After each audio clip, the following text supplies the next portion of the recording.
tentu saja kan kita nggak semata-mata mencari pajak. Jadi kalau kita buatkan ekosistemnya seperti apa sih um, yang pas untuk mereka. Kan kalau suruh langsung bayar pajak rasanya Ya, betul betul. apalagi dengar kata pajak aja kan udah Pajak takut kita. duluan gitu Pak ya. Betul betul.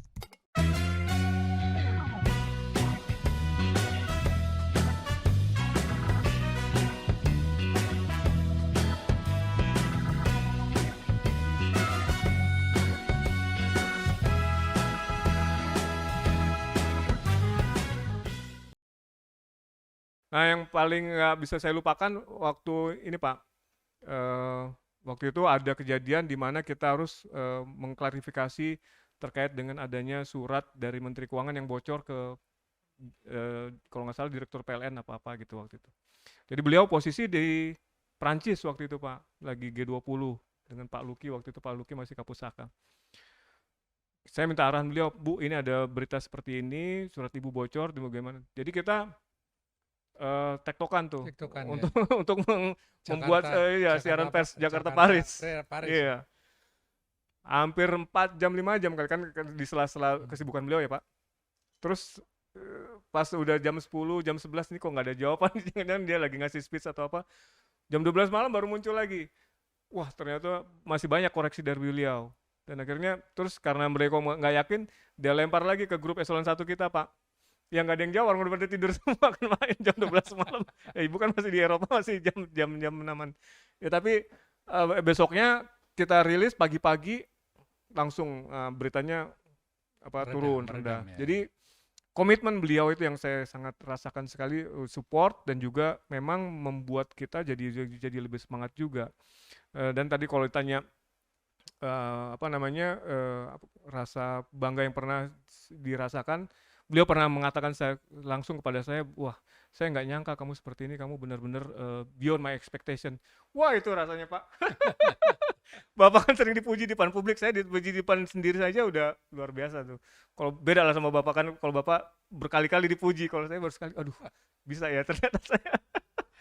Itu luar biasa. Dan saya kira Bu yang disampaikan Bu Menteri itu sincere Pak, karena banyak dari kita-kita yang tua-tua yang eselon 1 melihat KLI cukup cepat gitu bergerak untuk memenuhi kebutuhan-kebutuhan eselon 1.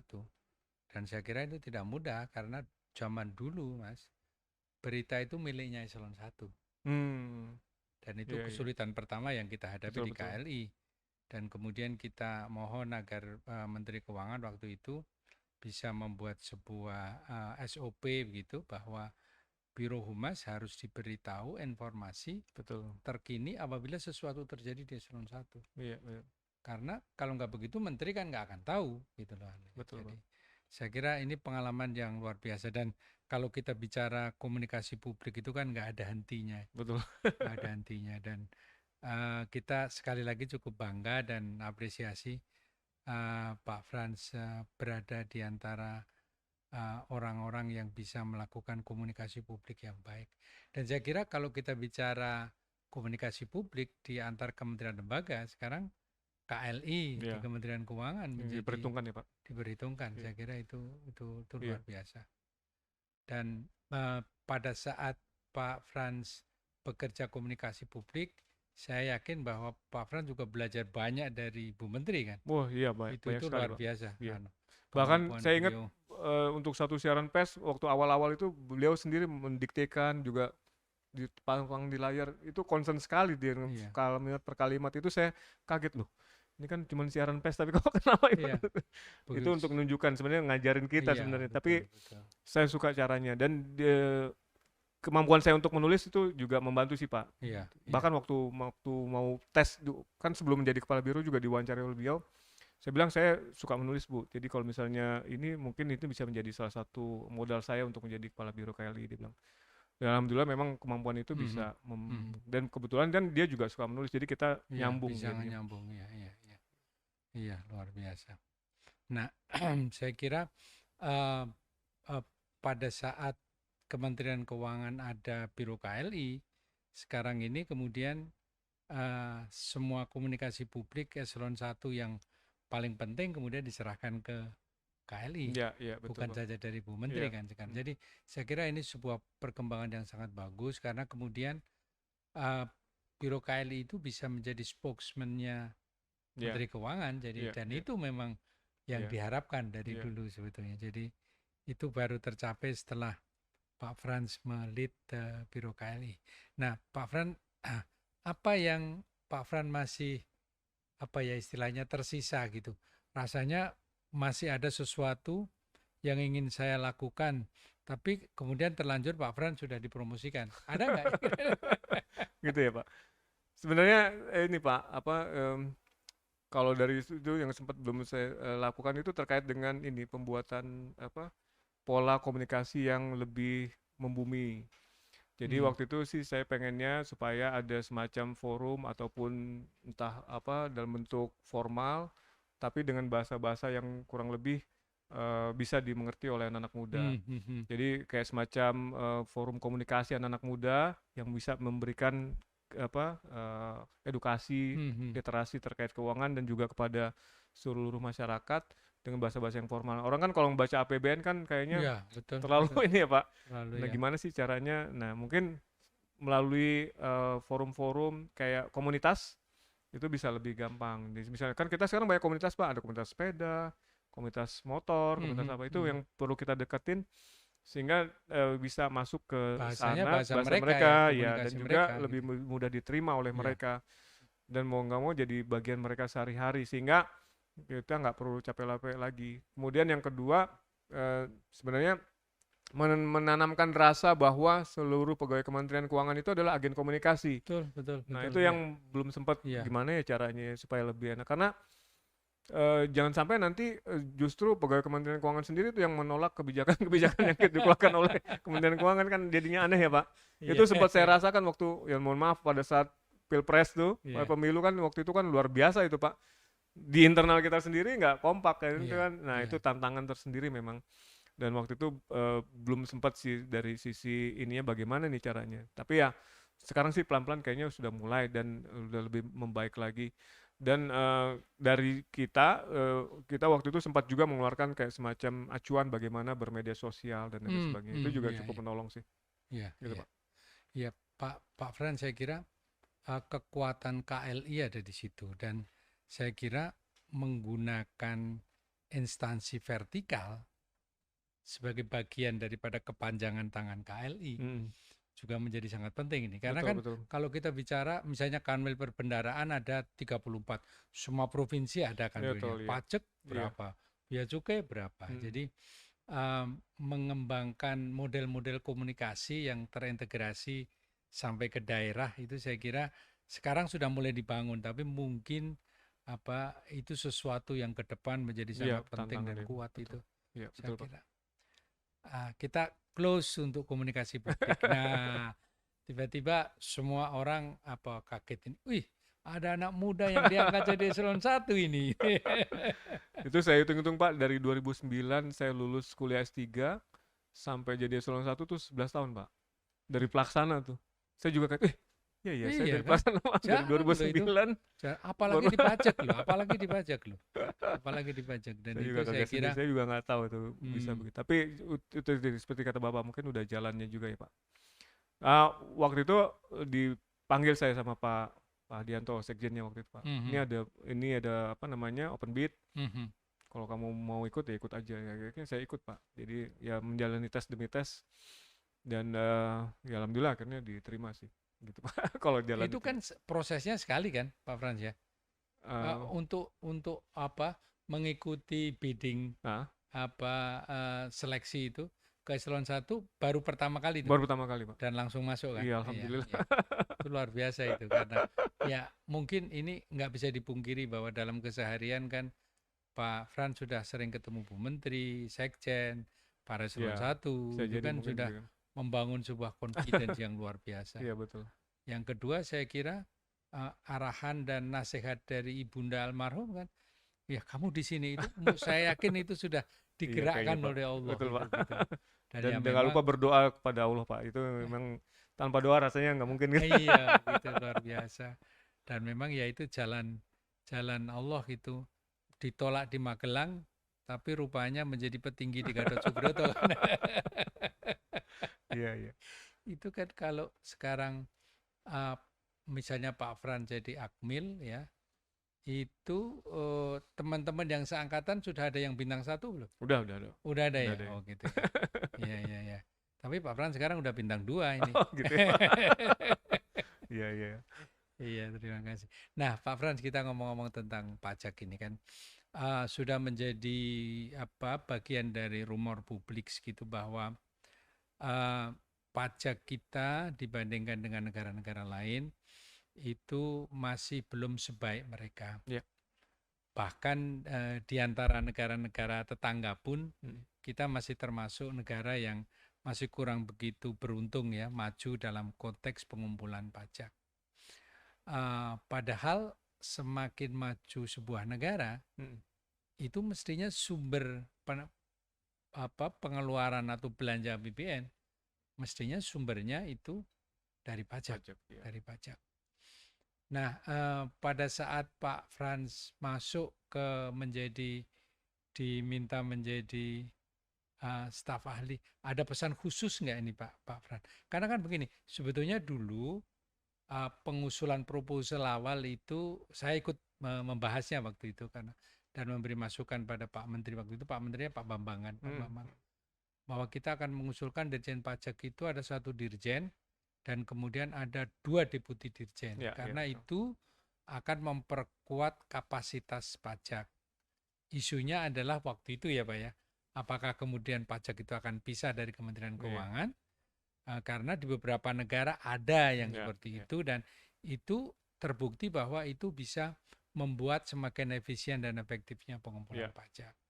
Tetapi pada saat itu kan struktur organisasi publik kita belum memungkinkan. Betul. Tapi pajak Kementerian Keuangan nambah 2 staf ahli dan itu khusus di bidang perpajakan, saya kira ini sebuah prestasi yang luar biasa. Nah, pada saat Pak Fran dulu masuk itu ada nggak isu yang berkaitan bagaimana meningkatkan penerimaan pajak? Betul Pak. Jadi memang kita di staf ahli bidang pengawasan pajak ini waktu itu kan memang sedang berjalannya reformasi perpajakan ya Pak. Dan waktu saya ditempatkan di satu pokja, kelompok kerja yang menangani organisasi dan SDM. Karena kita kan mungkin Bapak tahu juga kita sedang mengembangkan yang namanya Cortex atau sistem inti administrasi perpajakan yang diharapkan nanti bisa kayak SPAN lah Pak, kalau di Perban bisa mengubah semua sistem informasi pajak itu sehingga menjadi lebih canggih, lebih powerful dengan menggunakan compliance risk management dan juga business intelligence sehingga diharapkan bisa meningkatkan kinerja pajak secara keseluruhan. Namun kan sistem adalah sistem, tapi orang dan organisasinya kan perlu dibentuk juga seperti apa.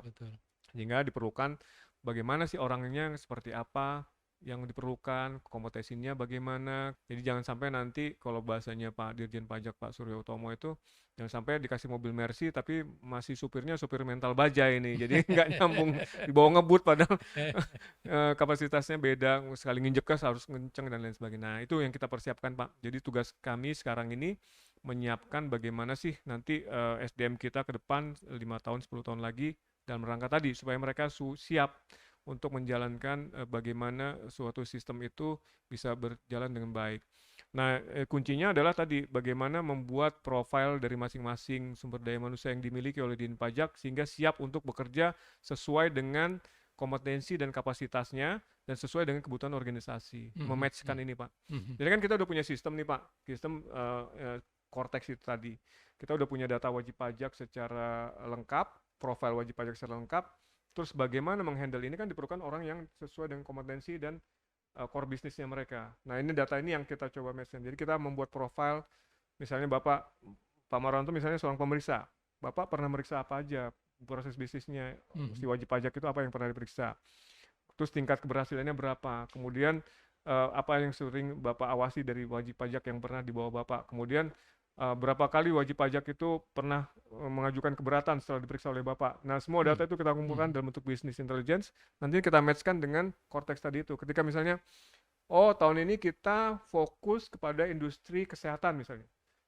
siapa nih di antara pemeriksa ini yang jago tentang kesehatan. Nah, itu kita masukkan match. Jadi dari sisi organisasi secara keseluruhan itu akan menuangkan suatu kebijakan yang sifatnya fokus dan efektif gitu, tepat sasaran. Nggak lagi, oh ya periksa periksa Mhm, semua, mhm, mhm. kan habis resource-nya tapi belum tentu itu ada pajaknya di situ. Tapi kalau misalnya kita udah pilih itu berdasarkan sistem tadi, Cortex itu menghasilkan mana saja yang risikonya tinggi pada tahun ini, itu udah bisa match dengan apa yang sesuai dengan itu. Nah, diharapkan dengan begitu kita bisa lebih fokus melakukan pengawasan, pemeriksaan, dan juga penegakan hukumnya. Dan ini bisa menggali juga tadi yang Bapak bilang, potensi dari wajib pajak itu seberapa sih sebenarnya. Karena kan kalau dilihat dari penerimaan mungkin dari sisi nominal sudah tinggi karena komoditas pada tapi kan secara tax ratio masih Mhm, mhm. eh, jauh ya Pak di Ya. bawah dari yang diinginkan. Nah itu nanti dengan demikian kalau kita bekerja lebih fokus itu bisa diharapkan bisa impactful. Itu yang pertama. Kemudian yang kedua dari sisi organisasi. Kita juga pengen organisasinya jangan lagi seperti dulu dong orang terkotak-kotak udah bekerjanya, Hmm. bisa lebih fleksibel dan juga bisa mungkin kerjanya matriks, nggak lagi tergantung sama kotak-kotak birokrasi. Oh kamu seksi ini berarti harus meriksanya cuma seksi ini aja gitu. Mhm, ya, ya, ya. Nah jadi kita mengharapkan nanti akan lebih banyak fungsional Pak. Jadi Hmm. dengan fungsional seperti itu orang bisa bekerja di mana saja, tapi sesuai dengan kompetensi yang dibutuhkan ketika memeriksa wajib pajak atau mengawasi wajib Oh. pajak tertentu. Jadi akan lebih banyak fungsional nanti ke depan. Nah, untuk mengubah ini semua perlu waktu, perlu resource, dan juga perlu biaya. Mungkin 2-3 tahun ke depan, nah akhirnya kita bentuk tadi tim reformasi, mungkin seperti yang Bapak Mhm. jalankan waktu tim reformasi Kementerian Keuangan, Ya, ya. tapi ini di pajak, Di pajak ya. dan kami ditugaskan untuk menghandle yang terkait organisasi dan SDM. Kemudian Hmm. juga selain itu, kalau tadi Bapak bilang sebenarnya masih banyak potensi, memang yang paling banyak potensinya adalah underground ekonomi kan Pak. Ya. Pelaku-pelaku usaha mungkin yang melakukan di marketplace, di e-commerce, kemudian juga di fintech, Mhm. kemudian juga UMKM walaupun kecil-kecil tapi kan mereka kalau dihitung ternyata 60% pergerakan PDB pertumbuhan ekonomi itu Ada di di situ ya, ada mereka di dan bawah selama ya, ini nggak betul. tersentuh. Ya, Nah kita ya. bikin roadmapnya juga seperti apa nanti kita memperlakukan para pelaku usaha itu sehingga nanti bisa masuk ke dalam pencatatan pembukuan dan lain sebagainya, akhirnya bisa kita eh, kenakan pajaknya. Tentu saja kan kita nggak semata-mata mencari pajak. Jadi kalau kita buatkan ekosistemnya seperti apa sih um, yang pas untuk mereka. Kan kalau suruh langsung bayar pajak rasanya Ya, betul, betul. apalagi dengar kata pajak aja kan udah Pajak takut udah. duluan gitu Pak Betul, ya. betul. Akhirnya kita buatkan mungkin kita melalui edukasi, kemudian Ya. kita buatkan sistemnya yang memudahkan mereka untuk melakukan pencatatan dan lain Hmm. sebagainya. Kita ekosistem dan environment-nya kita siapkan dulu, nanti pelan-pelan at the end-nya baru pembayaran pajaknya. Nah ini proses juga nggak mudah juga sehingga nanti tapi diharapkan bisa mengcover semua yang selama ini mungkin ya tadi disebut underground economy. Karena kayak misalnya bolehlah disebut warteg tapi ternyata banyak loh Pak warteg yang penghasilannya mungkin lebih besar dari penghasilan Iya, kita. betul, betul, Kita betul, nggak Pak. pernah tahu bungkusnya aja itu. Atau Iya. orang-orang yang selama ini jualan di marketplace, tokonya nggak ada, orang yang nggak ada, bisa jadi gudangnya, mungkin orangnya ada di Jakarta, gudangnya ada di Palembang atau di mana kita nggak pernah tahu. Nah itu mungkin juga tantangan sendiri untuk fintech ke depan. Jadi masih banyak memang Pak tantangannya dan ini menjadi eh, challenging karena tadi sasarannya adalah meningkatkan tax ratio supaya minimal kalau pesannya Bu Menteri itu 12-13% dari sekarang yang masih di bawah 9%. Bahkan kalau kita mau jadi negara maju kan di atas 20% ya Pak. Iya, Dan cukup iya, banyak juga kalau iya. dari kalau 20% berarti kan kalau misalnya sekarang 20.000 PDB kita gitu 4 ribuan. Iya, jadi memang Sementara sekarang baru 1.300. bilangan persentasenya kecil, tapi nominalnya besar. Tapi memang kalau kita bicara misalnya saja Malaysia, Singapura sih udah tinggi ya Pak. Iya, Tapi kalau kita bicara Malaysia, Thailand, kemudian Filipina, mereka kan sudah deket-deket 20 gitu. iya Jadi betul betul Pak. jadi memang apa namanya kita perlu kerja keras. Nah, Pak Pak Fran ya memang tantangannya kan luar biasa mengembangkan pajak ini karena kan kalau ditanyakan orang akan bilang gini, everybody hate taxes gitu ya. Betul. Ya, karena apa? Karena memang pajak itu kan seseorang wajib pajak punya kewajiban membayar, tapi kontraprestasinya kan nggak Betul, secara saya langsung. langsung, betul. Jadi itu saya kira yang apa me- me- me- membutuhkan sebuah apa ya transformasi pengertian kepada wajib pajak. Dan Betul. tapi pelan-pelan sih nampaknya sekarang wajib pajak sudah mulai merasakan itu. Mereka berani menuntut, lah itu uang pajak saya begitu. Betul Kenapa betul. kok dikorupsi gitu? Jadi misalnya ada hal-hal yang sifatnya seperti itu.